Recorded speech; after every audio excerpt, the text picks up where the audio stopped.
Ever since becoming a Muslim witch, everyone's asking me, Azura, how are you even a Muslim and a witch at the same time? Or how has your witchcraft changed since becoming a Muslim? Or how do you practice Islam and practice witchcraft? And how does it all work? How does magic work when you're monotheistic? Well, I'm so grateful for all of your guys' questions and all of your guys' curiosity and all of your guys', even some of you guys are just like me and I had no idea how many Muslim witches there are out there. So shout out to you guys in the comment section. But I have my notes today so we don't miss anything about how my practice really truly changed, which is why today is our first official episode in monotheistic Muslim magic. So if you're new here, assalamu alaikum, merry meet, and welcome back to your daily dose of DragonFaether. My name is Azura DragonFaether, the Draconic Priestess, and I will be your host today in teaching you how to practice magic when you are monotheistic. And it will be done through the lens of Islam, because in my studies throughout world religions, I have found that the most extreme monotheistic religion is Islam, which is something that I love so dearly. I know that it scares a lot of people, makes some people uncomfortable, the extreme monotheism, but here on the channel, we welcome everybody from all paths, all practices, all perspectives. We're not here to judge you. That is only God's job, okay? I'm not here to judge you. I'm simply a girl who follows her dragons, and the dragons led me to Allah subhanahu wa ta'ala in Islam, and I'm simply here to share my journey and experience with you guys today. And if you missed yesterday's episode, you're not gonna wanna miss it, okay? Because we covered the actual secret truth of the dark feminine and what is truly the dragon is the divine feminine. So you're definitely not going to want to miss yesterday's episode. It was very, very touching and emotional and really deep seated within our hearts, especially for those of us who absolutely love Tiamat. So it's in the cards if you want to see it, but if not, we are jumping right on into today's video. But we have a first little quick disclaimer here before I already hear your guys' angry keyboard typing, okay? So here's the disclaimer here, all right? This video is not encouraging shirk or sihir as forbidden in the Quran. Shirk is comparing partners to Allah subhanahu wa ta'ala, seeking like guidance or guardianship or power outside of Allah subhanahu wa ta'ala, or comparing partners to him. I think I said that already. But sihir is a type of magic, which is often translated as witchcraft or witch or just magic. It's from Arabic, from the Quran, and this really means like sorcery, illusion, like contextually speaking. It's about deception and hurting others. It's about summoning jinn to do your bidding, to hurt others. It's about separating marriages. It's about hurting people, cursing, hexing, binding, all of it. We're not encouraging that in today's video. This video is purely for the discussion of my perspective, okay? And this the magic and the witchcraft that I will be mentioning today are not forbidden by the words of the Quran and are upheld by Sharia law. And I have worked extensively with scholars to make sure that this is accurate. So please come at me in the comments if you think I'm wrong, because I know what I'm talking about. And next we have this discussion of today's video is purely for educational, reflective, and harm reduction purposes only, and I am in no way responsible for anyone's actions taken from my videos, okay? As always, my videos are for entertainment purposes only, and viewer discretion is always advised when consuming any type of spiritual, religious, or witchcraft symbolic type of content. Thank you guys so much for understanding. And now that we have the disclaimer out of the way, let's jump into part number 1 of how my witchcraft has changed since becoming a Muslim. Well, let's see. Number 1 is, well, my witchcraft is kind of backwards now. Yes, let me explain how I walk backwards upon the straight path, okay? So first and foremost, most people cast spells to send their desires into the universe, but I don't do this anymore. I don't send my energy out to try to manifest anything. Every part of my witchcraft practice isn't an external thing anymore. Like, it's not a I raise energy and then push it out. It's about drawing down the energy of Allah subhanahu wa ta'ala and grounding myself. And that's how it's kind of backwards, okay? So let me explain. I now cast spells to focus on gratitude for Allah in advance before he gives me what I desire. Now, this could be seen as like a Muslim way to manifest, okay? So here we go. It says, I also, excuse me, I skipped a line. It says, and if what I desire is wrong, then I ask Allah subhanahu wa ta'ala to block it and give me something better, okay? So this is kind of how it works with my witchcraft, okay? Like, it's really all about gratitude and worship in advance and just genuine thanks and praise to my Lord Allah subhanahu wa ta'ala for giving me anything and everything that I ask for, if you will. And if what I ask for is wrong, then he'll block what I'm asking for, he won't give me what I'm asking for, and he'll give me something better. So next is I recite a dua over a candle to represent what I'm supplicating for, okay? And while the candle burns, I just focus on glorifying my Lord for making it manifest. Now you have to understand, in my eyes, the candle isn't doing anything. The candle isn't generating any sort of magical power or anything like that in my perspective anymore. Now when I use these candles within my craft, I light them more as timekeepers, and I focus on the flame to help me genuinely focus on the intention of what I'm asking my Lord for. So that is pretty much part 1, but we're gonna break it down a little bit more because in part 2, my spellcasting is pretty much done in Arabic now, as much as possible, while I learn to do so fully in Arabic, okay? So this means that I will, like I said, recite the dua, but recite the dua in Arabic as best as I can because I'm still learning, and that's kind of the whole entire point, right? I do this type of exercise to also help me memorize dua, to also help me memorize Quran verses, to also help me memorize how to read and write and recite the Arabic language. Okay, so this is also tied into a practice called Ruqya. It's spelled R-U-Q-Y-A-H, and it is a critical study of mind, which is essentially healing through the Quranic verses. Yes, I believe that the Quran is a giant healing spell, okay? Now, I don't know why people get offended, but like, it is scientifically proven that by listening to the recitation of the Quran properly in Arabic produces a relaxing and regulating effect on the nervous system. Definitely do your research, but it is a very exciting thing to learn. So Ruqya is a huge part of my studies right now, and I am learning how to practice it as best as I can. And this is highly tied to Islamic mysticism as well. So my practice is more closely related to Islamic mysticism, though the reason why I still hold the label in term witch is because the way that I practice my spells, I still actually cast spells, they're just different, okay? They're through submission to Allah subhanahu wa ta'ala. But here we go. Next is my spells are so intimately tied to how the Quran in Arabic sounds and how it produces the healing and relaxing properties when recited correctly or when pronounced or whatever, etc. And I do these meditations while listening to the Quran. And when I used to have ritual music in my practice, I don't do that anymore. I have the Quran recitation in my rituals now, which is just an amazing, beautiful experience, 10 out of 10. Even if you're not Muslim, just listening to the Quran in a meditative state or in a trance-like state, or even within your ritual circle, is just genuinely a beautiful thing to do. Some people might not appreciate that, but look, man, the Quran is an incredible work of art from Allah subhanahu wa ta'ala, and I think everybody should just maybe try and listen once. It's a really good one, okay? So this brings me into part 3, which is I don't light candles for spirits, nor do I call upon them anymore the way that I used to.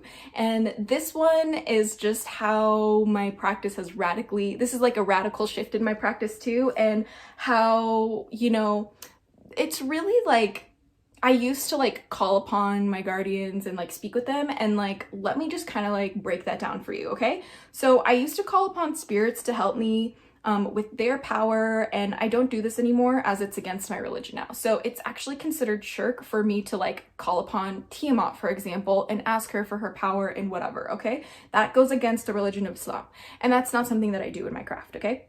What I do is I don't call upon these spirits, nor do I light candles for them, nor do I summon them or seek them out. I basically pay attention to the symbolism and the archetypes and the lessons that I can learn, and I use my intuition. Think of it like channels on a radio, right? My intuition is the radio, and I'll turn my intuition to the channel of Tiamat, or to the channel of Hecate, or to the channel of Lilith. And I'm not talking to spirits in the way that I used to. I'm really dropping into my body and listening to my intuition. That is the best way that I can describe it. 555 on the clock, my besties. Okay, it says, instead I'll do deep like trance journeys to meet with these spirits as archetypal visions with symbolic lessons hidden for me to decipher. And this is like more akin to like shamanism than anything. Like I'll go into like a trance-like state listening to the Quran, and I will go into a meditative journey. And before and after my journey, I call upon Allah subhanahu wa ta'ala to give me the vision. Oh no! Did it work? Did it work? Sorry, I hope that didn't mess up the video. But I call upon Allah subhanahu wa ta'ala to give me the vision, and when I'm done with my meditative journey, I will thank Allah subhanahu wa ta'ala, I will thank Allah subhanahu wa ta'ala for the vision. Thank you. It's all about, you know, it all comes from Allah subhanahu wa ta'ala. Everything I do is connecting back to my Lord, and this is so grounding for my practice. It really truly helps my brain. I do not know how to tell people that enough, and I would never force this upon anyone else or tell you that you're wrong. No, we welcome people of all paths and practices here. This is just my journey, if you will. So next we have part number 4, which I don't talk to my dragons the way that I used to. This is a little bit more of like a deep dive into the previous part, but it says, I used to light candles to have conversations with my guardians, but now I'm always listening to them through my intuition only. I don't seek out the dragons anymore, okay? This might really confuse some people and might really even offend some people, but I'm just saying, like, it works so much better for me not like actively talking to them. And like, let me kind of let me give you guys the example that I have written down. It says, before, when I was chatting with the dragons, it was like energetically sloppy for me in my craft. But now having to fine tune my intuition to listen to their wisdom only whenever it may come to me has not only sharpened my senses tremendously, but has also strengthened my bonds with my dragons, for there is no unnecessary chit chat between us now. Like, I'm not hanging out with the dragons like I used to when I was a kid, and I really needed them when I was a kid to do that for me. I really needed that when I was going through some really dark times. I needed to have those, you know, have my dragon guardians as like friends that I could chit chat with now. But now that I'm in a more grounded, a more healthy, a more disciplined practice, especially with Islam, this is how my relationship with my dragon guardians has evolved, because now it is purely about following my dragons. I'm just a girl who follows her dragons, and now it really is truly that, okay? When I say I'm just a girl who follows her dragons, I deeply mean that. No, seriously, like, I don't talk with the dragons. I don't do this, I don't do that. No, I follow them and I listen to them, and I really take it seriously what they tell me, because whenever I have failed to follow the dragons and their advice for me, I've always gotten a bad consequence. It's always bit me in the ass somehow. The dragons are looking out for me. So when I don't listen to them, I'm literally only fooling myself, is kind of how it worked out. And then this is part number 5.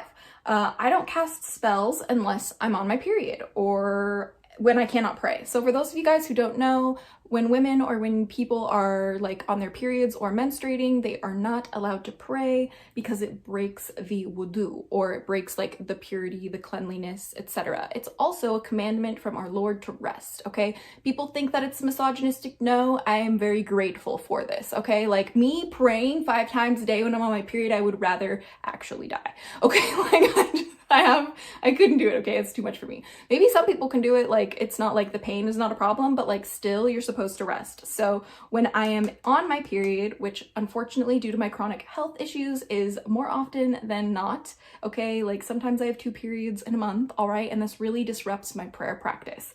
So that's why I do my spell casting when I'm on my period, okay? So spell casting while I bleed when I'm unable to pray has been the most life-changing part of my witchcraft as a Muslim, okay? This is because it has fine-tuned my spell casting. It's not just random, off the cuff, spontaneous, or like, you know, with the full moon or with the Sabbats. No, it is cyclical on a weekly basis, sometimes more because of my chronic health issues, and it is so key and important to my happiness, my mental health, and my physical well-being, okay? And I felt really depressed not being able to pray on my period, and like the break in my daily routine of praying fried my brain, okay? Every time it made me feel so lost. And I know that there's so many other Muslim girls out there who totally feel the same way. Anyone who's out there who's like Muslim and has a menstrual cycle, I know you have felt this too. It makes me feel so lost, so confused, and the break in my prayer routine really feels so difficult to catch up after my period is finished. However, the spell casting during my period helps me carry over that disciplined routine while I'm bleeding, and then when I am done with my cycle, I just pick up my prayer again, and oh my gosh, the balance of this, oh my gosh, like the night, the day, okay, like I love it, okay? Let me keep going, okay? It says, however, now I only cast spells when I bleed, and this has made my spells so much more potent and powerful because they have a purpose now. It's not just to get what I want or to do something specific. No, the purpose is fundamentally a routine of regulating my nervous system and keeping me focused on my Lord Allah subhanahu wa ta'ala when I cannot bow down with those who bow down. Okay, when I bleed, I surrender to my emotions and call upon my Lord to rebirth me anew each cycle. Okay, I fall apart within a ritual every single time I start my period, and this is something that is a purge of my emotions. It's a purge of the trauma stuck in my body. And also it says my spell casting is about removing the emotions and trauma stuck in my body from sexual assault and abuse. And that is why I will have these rituals where I just sob and I'm just a mess and I'm just like, I allow myself to fall apart so Allah subhanahu wa ta'ala can put me back together. Okay, and then these regular spell casting sessions on my period with my Lord and my dragons has made me whole again. Okay, it's all back to Allah. I never stray from Allah subhanahu wa ta'ala in my witchcraft. My witchcraft is a gift from Allah subhanahu wa ta'ala, and my magic is a gift. It's a tool. It is a test of faith, okay? And it helps me. It helps remind me, where is my faith? My faith is in my Lord, okay? And any single time I stray away from that, I feel lost again. So that's why I really needed this practice of spell casting on my period. As a Muslim, I really needed it. I feel the closest to Allah subhanahu wa ta'ala fully covered in sujood, or when we bow down and pray with our heads on the floor. That is what that position in the rakat or in the cycle of prayer is called. It's spelled S-U-J-O-O-D, head on the ground in prayer. And so basically I feel the closest to Allah fully covered in sujood. And when I'm fully sky-clad or naked, free bleeding, raw and emotional and present, holding the ground while the ground holds me. Both of these practices make me feel equally close to my Lord in different ways, okay? And my practice as a Muslim witch and with monotheistic Muslim magic is always and will always be about walking a balanced path. It's about having one foot on the right-hand path and one foot on the left-hand path. And it's about balancing those parts of me, because I'm not just like one version of myself. I'm not just this gentle whatever. No, sometimes I'm a raging monster too. And I honor all of these facets and versions of myself, and I embrace them and I love them and I honor them as gifts from Allah subhanahu wa ta'ala. And sometimes it's in prayer, fully covered in sujood, bowed down. And sometimes it's naked, bleeding, raw, emotional mess, okay, in my circle. And both are beautiful, all right? And these practices literally ground me, because they're about sujood and praying is about putting my head on the ground, and when you are the lowest you can be on the ground, you are heard by the Most High, one of my favorite parts of being Muslim. And then in my ritual, bleeding on the ground in my emotions really returns my feelings and my trauma to the earth to neutralize, okay? So that is why we do the two things, which brings me into part 6 of the video, okay? The other gods or deities I work with don't talk to me anymore. And that is because I believe that there's only one God, Allah subhanahu wa ta'ala. And I believe that the Quran is the words of God. And in the Quran, it says that these, what Muslims would consider false idols, okay? I'm only speaking from the Islamic perspective, all right? I'm not coming for your deities if you believe in any of these, okay? We're all allowed to have our belief systems, okay? This is why we were given free will. There's no compulsion in religion, okay? So please hear me from that perspective, okay? So they basically aren't able to talk to me. This is what it's written in the Quran over and over again, that these they're like, these false gods, they can't even do anything. They can't even make a seed grow. Like, why are you talking to them? They can't even talk to you. Very fascinating language within the Quran, to be honest with you, which is why when I work with deities like Tiamat or Lilith or Hecate or Jormungandr or Apep or anything like that, or any of those kinds of like dragon gods or genuinely deities by name from mythology, it's not like it used to be, right? Like, so like, again, like I used to talk to Hecate when I was a teenager, and she used to talk back to me, right? Like this was very critical in my like growing up process, okay? But now as a Muslim, I don't talk to them that way, nor do I believe that they talk to me. Again, it's an intuitional based experience, okay? So for example, it says the only exception, by the way, is Tiamat when she tells me no dragon, deity, or spirit above me, but no god worthy of worship other than Allah subhanahu wa ta'ala.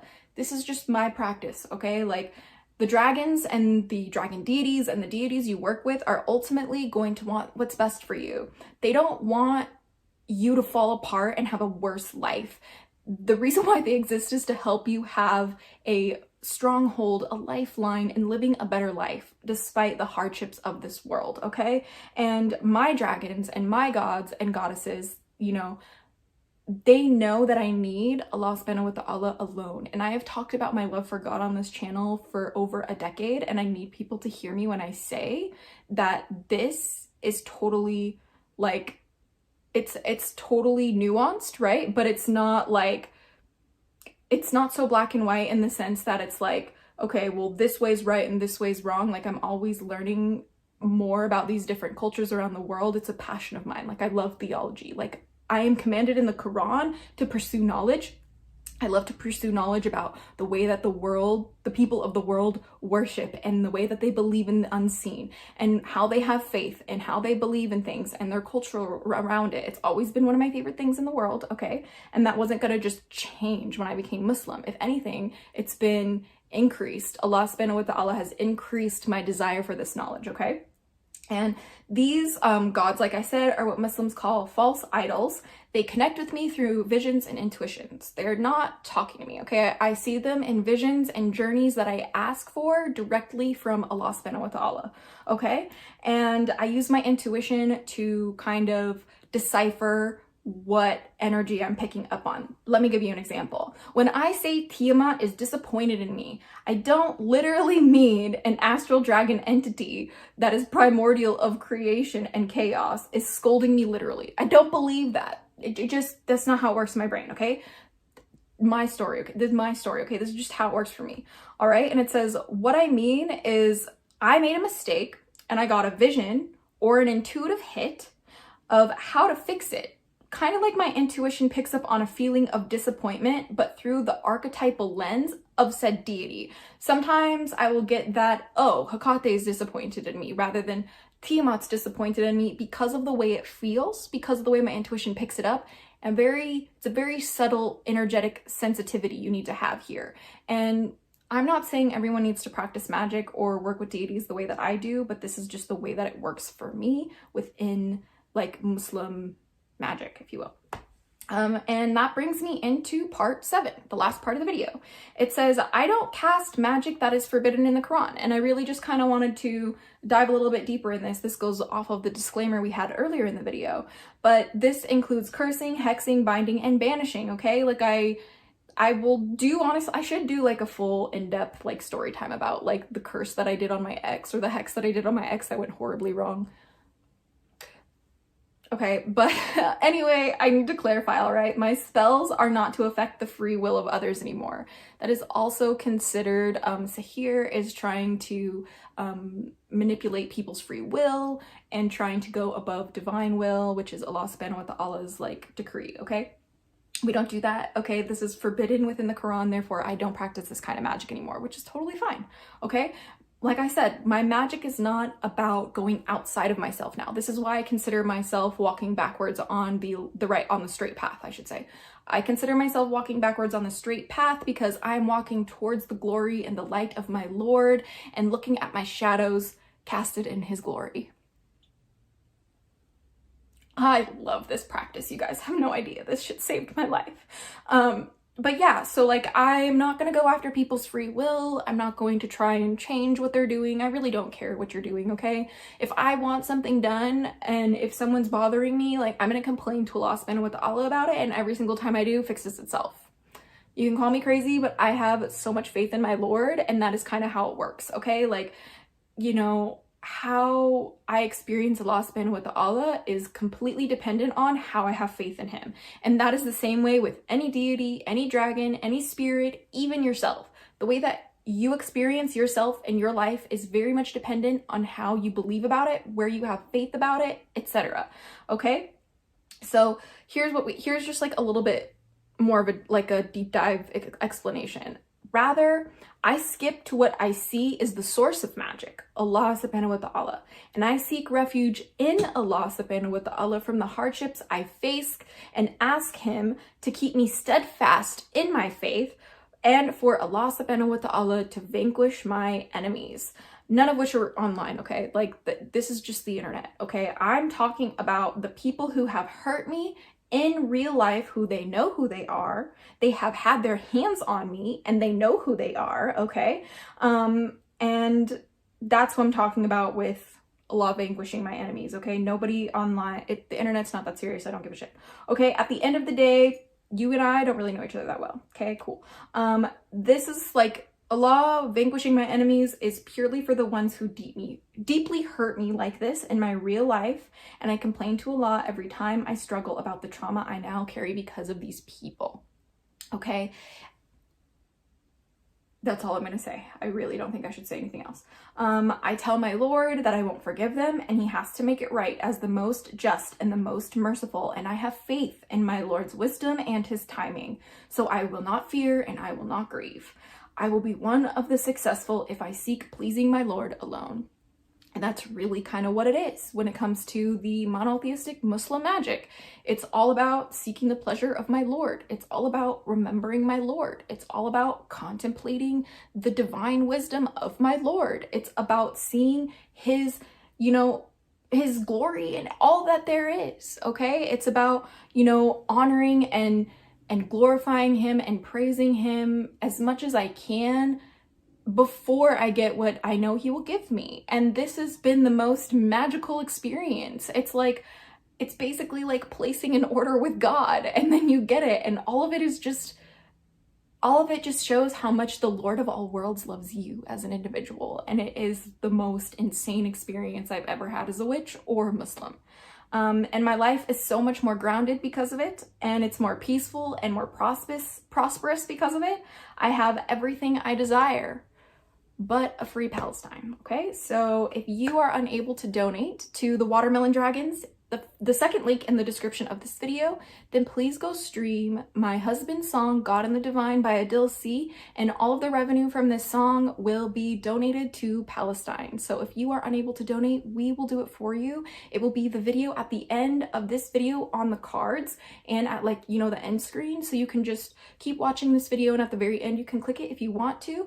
And it'll also be on the pinned comment as well. So please, please, please consider streaming the song and helping us donate to Palestine. It would really mean the world to us, because after everything we have and are blessed with, that is the only desire, the only dua we have is for a free Palestine and a free Congo and a free Sudan and a free world. Okay, so that is episode 1 of Monotheistic Muslim Magic and how it works being a Muslim witch and how my witchcraft has changed since becoming a Muslim. And I'm really excited. I really loved it, but let me know what you guys think. Do you guys have a monotheistic view? Do you guys practice magic as monotheistic? Do you guys not like monotheism? Does it make you uncomfortable? Do you think this is absolutely insane? Please let me know in the comments, but you have to keep it respectful, okay? We delete hate comments on this channel because this is our sacred space, okay? This is for the hatchlings and I to have a sacred place to be our geeky, cheeky, freaky selves, okay? So don't have any fear in your hearts, my loves. This is your space to share your experiences and share your faith, and let's learn about it together. So don't forget to join the Hatchling Clan Discord server, first link in the description down below, if you want to learn more about monotheistic Muslim magic, and if you want to, you know, chat about Islam or how witchcraft and Islam work. I am more than happy to, you know, deep dive it with you guys, and let me know what you want to know next in monotheistic Muslim magic. Oh no, my camera died! But basically I was just saying, click the first link in the description description down below to join the Hatchling Clan Discord server. We would love to have you there to talk about monotheistic Muslim magic and dragons and everything. We welcome everybody of all paths in life. And also you're going to want to stay tuned for tomorrow's episode because we're going to have an amazing episode about dragon magic again. So I can't wait to see you there. But until next time, stay geeky, little hatchlings. Gadafis, blessed be, and Ami. We'll see you back next time for your DDLDF, and like, comment, subscribe for your DDLDF. And if you didn't get enough, make sure to check down below to see what I'm up to and be in the know. So stay geeky and cheeky and freaky, little hatchlings.